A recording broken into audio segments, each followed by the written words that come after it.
Hello friends, நம்ம அன்றைக்கி அதை பற்றி பார்க்க போனால் இலக்கியா வேறு எபிசோடில் என்ன இன்ட்ரெஸ்டிங்கான சுவாரஸ்யமான விஷயம் நடக்க போதாங்க பார்க்க போகிறோம். வாங்க வீடியோக்குள்ளே போயிடலாம். நம்ம இலக்கியாவும் ஜானகி வந்து ரொம்ப சந்தோஷமாக இருக்கிற டைமில் வந்து நம்முடைய லட்சுமி கிட்ட வந்து ஒரு ஃபோன் கால் வருதுங்க.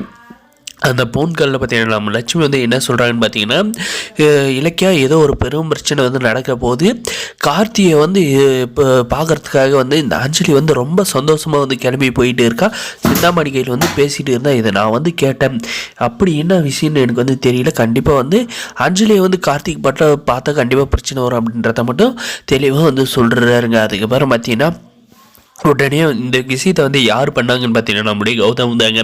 ஏன்னா வந்து நம்ம பிரியகையில் வந்து நம்முடைய கார்த்தி வந்து லவ் சொல்கிறத வந்து இந்த அஞ்சலி வந்து பார்த்தாத வந்து திருந்துவாளா அப்படின்ற மாதிரி தாங்க வந்து அதனால் வந்து கால் பண்ணி கார்த்தி வந்து இந்த கோயிலுக்கு வந்திருக்கா, அந்த இடத்துல போனேன்னா நீ வந்து பேசி உன் பிரச்சனையை தீர்த்துக்கலாம் அப்படின்ற மாதிரி வந்து வேற ஒருத்தர் வந்து பேசுகிற மாதிரி வந்து பேசி அந்த அஞ்சலியை வந்து கோயிலுக்கு வந்து வர வைக்கிறாங்க. நம்முடைய பிரியாவும் பார்த்திங்கன்னா கோயிலுக்கு வந்து போகிறாங்க. அதே டைமில் வந்து நம்முடைய கார்த்தி வந்து பிரியா எப்போ வருவாங்க அப்படின்ற மாதிரி வந்து வெயிட் பண்ணிக்கிட்டு இருந்து அதுக்காக வந்து பிரியா கூட வந்து பேசுகிறத வந்து பார்க்குறாங்க. பார்த்து இந்த அஞ்சலி பார்த்தீங்கன்னா யாராக இருக்கும் இந்த பொண்ணு எதுக்காக வந்து கார்த்தி கூட வந்து ஒட்டி உரசி வந்து பேசிகிட்டு இருக்கா அப்படின்ற மாதிரி வந்து யோசிச்சுக்கிட்டே வந்து பார்த்துக்கிட்டு இருக்காங்க. அதுக்கப்புறம் பார்த்தீங்கன்னா நம்முடைய கார்த்திக் பார்த்தீங்கன்னா ஒரு ரோஸை எடுத்து நம்முடைய பிரியா கையில் வந்து நீட்டி அவருடைய லவ்வை வந்து ப்ரப்போஸ் வந்து பண்ணுறாருங்க. இதை பார்த்து அஞ்சலிக்கு வந்து பயங்கரமாக வந்து ஷாக்குன்னு தாங்க சொல்ல முடியும். இதுக்கப்புறம் பார்த்தீங்கன்னா இந்த அஞ்சலியால் வந்து ஏதோ வந்து பிரச்சனை வருமா அப்படின்ற மாதிரி பார்த்தீங்கன்னா நம்முடைய இலக்கியம் வந்து பயந்துக்கிட்டே வந்து ஜானியை கூட்டிக்கிட்டு கோயிலுக்கு வந்து போகிறாங்க.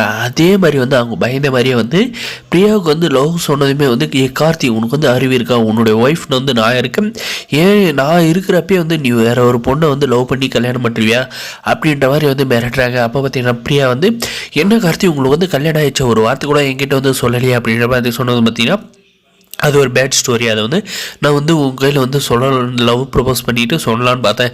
ஆனால் வந்து நல்ல வேலை வந்து அந்த விஷயம் வந்து இப்போ கோயிலே வந்து வெளிப்பட்டுருச்சு அப்படின்ற மாதிரி நம்ம கார்த்தி வந்து சொல்கிறாங்க. இந்த பாரு நீ வந்து மரியாதையாக சொல்கிறேன், கார்த்தி வந்து விட்டுட்டு போயிடு அப்படின்ற மாதிரி வந்து நம்முடைய பிரியாவை வந்து இந்த அஞ்சலி வந்து மிரட்டுறாங்க. நம்முடைய ஜானையும் நம்முடைய இலக்கியாவும் பார்த்திங்கன்னா அந்த பிரச்சனைக்குள்ளே வந்து நுழையிறாங்க.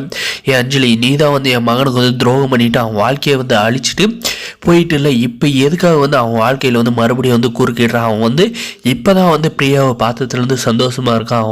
அவனுடைய லைஃப்பை வந்து அவன் அமைச்சு போகிறான். மரியாதையாக வந்து நீ வந்து உன் வேலையை பார்த்துக்கிட்டு போயிரு. கண்டிப்பாக வந்து உன்னை வந்து டிவோர்ஸுன்ற வார்த்தை உன்னை வந்து டிவோர்ஸ் பண்ணிட்டு தான் வந்து பிரியா வந்து கல்யாணமே வந்து பண்ண போகிறான். அதுக்கான நோட்டீஸும் உங்கள் வீட்டு தேடி வரும் அப்படின்ற மாதிரி வந்து சொல்கிறாங்க. இதுக்கு மேலே இந்த அஞ்சலி வந்து எந்த மாதிரி பிரச்சனை பண்ண போகிறாங்க அப்படின்றதாங்க வரப்போகிற எபிசோடில் வந்து இருக்க போது நம்ம கௌதம் செஞ்சு தப்புன்னு நினைக்கிற மாதிரி